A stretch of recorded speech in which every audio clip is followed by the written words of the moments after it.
Aunti, kwa nini uliniambia nilete pedi za mama shuleni? Shh, punguza sauti, hakuna mtu anayepaswa kujua. Hii ni siri yetu mimi na wewe tu, sawa? Hizi ndizo pedi ambazo mama yako atatumia mwezi ujao. Ndiyo, niliba kwenye kabati la mama jana usiku kama ulivyonielekeza. Kila mwaka, mbele ya mlango wa shule ya Mzee Ochu Zanzibar School, lazima liwekwe tangazo la msiba wa mzazi mmoja.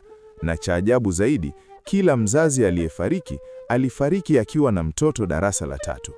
Hakuna aliyewahi kugundua mfululizo huu wa vifo vya ajabu, kwa sababu shule hiyo ilikuwa inahusishwa na watu wenye heshima kubwa na ushawishi. Wazazi waliamini ni mapenzi ya Mungu au vifo vya kawaida. Mpaka mwaka ambao Shakira, binti wa Chidera, aliingia darasa la 3. Chidera hakuwa akijua siri iliyokuwa imefichwa nyuma ya kuta za shule hiyo. Aliamini mtoto wake yuko salama. Siku ya kwanza ya Shakira katika darasa jipya, Chidera alimpeleka shuleni kama kawaida. Kazana mwanangu, ushachelewa shuleni. Ndiyo mama. Usiogope, utafanya vizuri. Nitajitahidi. Lakini namna Aunti Chioma alivyomtazama ilimfanya moyo wake kushtuka. Je, kila kitu kiko sawa? Chidera aliuliza kwa wasiwasi. Ndiyo mama, lakini nina swali kidogo. Je, tayari umeshapata hedhi yako mwezi huu? Vipi, kwa nini unaniuliza kuhusu hedhi yangu? Aunti Chioma alisema kwa tabasamu la ajabu. Je, tayari umepata hedhi yako mwezi huu? Chidera alishtuka sana. Vipi? Kwa nini unauliza kuhusu hedhi yangu? Kuna tatizo gani? Hapana mama, usijali, Aunti Chioma alisema kwa utulivu wa kutisha, kisha akamchukua Shakira ndani.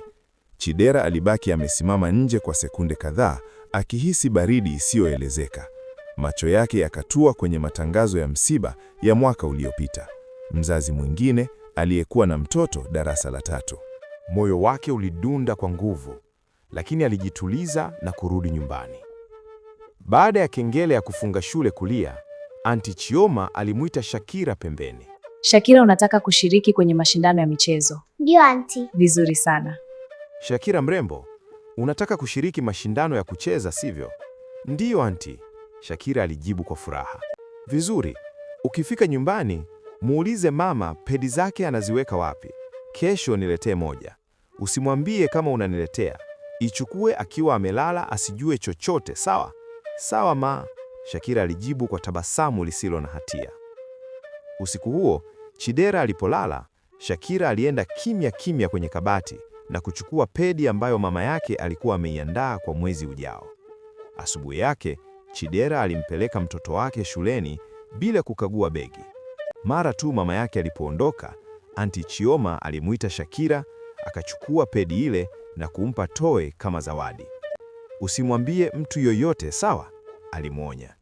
Kisha Aunti Chioma akaelekea ofisini kwa mkuu wa shule ambaye anaitwa Mzee Ochu. Mzee Ochu ni mtu aliyeogopwa na kuheshimiwa. Alikuwa ameketi kwenye kiti chake kikubwa cha mbao. Alipokea pedi ile, akatabasamu kwa namna ya kutisha. Akaweka majani mdomoni, kisha akageukia upande wa nyuma wa ofisi yake palipokuwa na chumba kidogo cha siri kilichofichwa gizani. Kwa sauti ya kunong'ona alisema, kama kawaida, nimekuletea mwanamke ambaye mtoto wake yuko darasa la 3.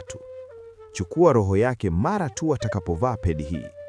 Iimarishe shule yetu, ifanye iwe maarufu zaidi hapa Zanzibar. Wazazi wote matajiri wawalete watoto wao kuja kusoma hapa katika shule yetu, ili shule yangu iingize pesa nyingi sana. Baada ya hapo, alimpa Aunti Chioma pesa taslimu na kumrudishia pedi ile. Mwambie mtoto airudishe alipoitoa. Sawa mzee, Aunti Chioma alisema. Akamkabidhi Shakira pedi ile. Mwanangu, irudishe kwenye kabati ulipoitoa. Usimwambie mama, la sivyo atakuchapa. Tena iweke vizuri ili asigundue kama uliichukua na kuirejesha. Sawa ma, Shakira alisema. Jioni, Chidera alimchukua mtoto wake na kurudi naye nyumbani. Haya, twende nyumbani nikakupikia msosi mtamu. Ndiyo mama. Twende basi. Asante mama. Mama yake Shakira alipoenda jikoni kupika, Shakira aliirudisha pedi kimya kimya kabatini. Usiku huo, Chidera alihisi mabadiliko mwilini. Oh, hedhi yangu imeanza, alisema, huku akikimbilia kabatini. Akachukua pedi moja na akaivaa bila kujua kwamba tayari ilikuwa imetumika kwenye tambiko la kishirikina lililofanywa na mwalimu wa shule ya binti yake. Nyuma ya Mzee Ochu Zanzibar School, kwenye msitu mdogo uliokuwa karibu na shule, Aunti Chioma na mkuu wa shule, Mzee Ochu, walikuwa wamesimama mbele ya mishumaa iliyowaka. Mzee Ochu alikuwa na majani mdomoni, macho yake yakiwa yamejaa ukali. "Anakaribia kuivaa," alisema kwa sauti nzito, akigeukia chombo cha giza. "Kama kawaida, nimekuletea mwanamke ambaye mtoto wake yuko darasa la 3. Chukua roho yake, iimarishe shule yetu, ifanye iwe maarufu zaidi. Wazazi matajiri wakimbilie hapa." Moto wa mishumaa ulitikisika kwa upepo wa ajabu. Aunti Chioma alifumba macho, mwili ukimtetemeka. Nyumbani, Chidera alipiga kelele ghafla. Maumivu makali yalimpiga tumboni. Akaanguka chini. Damu ilianza kutoka kwa kasi isiyo ya kawaida. Mwanzoni alidhani ni hedhi ya kawaida, lakini damu ilipozidi, hofu ilimjaa. Wakati huo huo, Shakira alirudi kutoka shule. Aliposimama mlangoni, macho yake yalipanuka kwa hofu. Mama, nini kinaendelea? "Mama, nini kinaendelea?" alipiga kelele. Chidera hakuweza kuzungumza. Mwili wake ulikuwa dhaifu sana. Ghafla Shakira akakumbuka pedi aliyompa Aunti Chioma. Mama, nikwambie kitu. Utaniambia baadaye.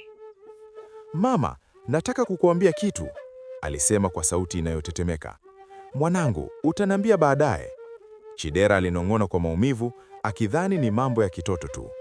Kwa nguvu zake zote, Chidera alisimama kwa miguu inayotetemeka na kuelekea duka la dawa lililokuwa karibu. Walipofika clinic, nesi alimsaidia kukaa. "Nesi, nakufa," Chidera alisema kwa pumzi nzito, huku damu ikiendelea kutoka kwa wingi. "Hii si hali ya kawaida," nesi alisema kwa wasiwasi. Ghafla, Shakira aliingia kwa kilio. "Mama!" akamkumbatia. Chidera alimwangalia kwa macho yaliyojaa maumivu. "Shakira, nini kimetokea?" Shakira akaanza kulia kwa nguvu. "Mama, tafadhali usinipige. Mwalimu wangu alisema nilete pedi yako shuleni. Alisema ni kwa mashindano ya kucheza. Alinipa toi. Aliniambia nisikwambie. Nilipoileta, waliichukua kisha wakaniambia niirudishe kabatini." Mwili wa Chidera ukapoa kwa hofu. Wakati huo, mume wake aliingia clinic akiwa na wasiwasi mkubwa. "Nini kinaendelea?" Muulize mwanao. "Nini kinaendelea?" aliuliza. Chidera akamnyoshea Shakira kwa udhaifu. "Muulize binti yako." "Haya, niambie mama, kuna nini kinaendelea hapa?" Shakira alirudia kila kitu. Uso wa mume wa Chidera ukabadilika kwa hasira. "Haiwezekani, wanataka kumtoa kafara mke wangu. Ngoja niende polisi." "Hii ni kafara," alisema. "Wanataka kumuua mke wangu." Mara moja akawasiliana na polisi. Dakika chache baadaye, polisi walifika Mzee Ochu Zanzibar School. Walimhoji Mzee Ochu. Alijaribu kukimbia, lakini alikamatwa. Waliwaongoza hadi msitu wa nyuma ya shule. Huko, mishumaa ilikuwa bado inawaka. Vitu vya ajabu vilikuwa ardhini. Aunti Chioma alikuwa pale. Walifichuka. Mzee Ochu alilia na kukiri. "Tunatumia wazazi wenye watoto darasa la 3. Damu yao huifanya shule ikue. Wazazi matajiri wanakuja. Hivyo ndivyo tunavyofanikiwa." Polisi waliwakamata wote mara moja. Shule ilifungwa. Siku chache baadaye, Chidera alipona. Alisimama kanisani pamoja na familia yake, akimshukuru Mungu kwa kuokoa maisha yake. Akamkumbatia Shakira. "Mwanangu, usimsikilize mtu yoyote bila kuniambia. Uniambie kila kitu. Ukumbusho: kagua begi la mtoto wako, uliza maswali anapotoka shule ili kujua siku yake imeendaje akiwa shuleni. Na kumbuka, mambo yanayorudiana kama vifo si jambo la kawaida."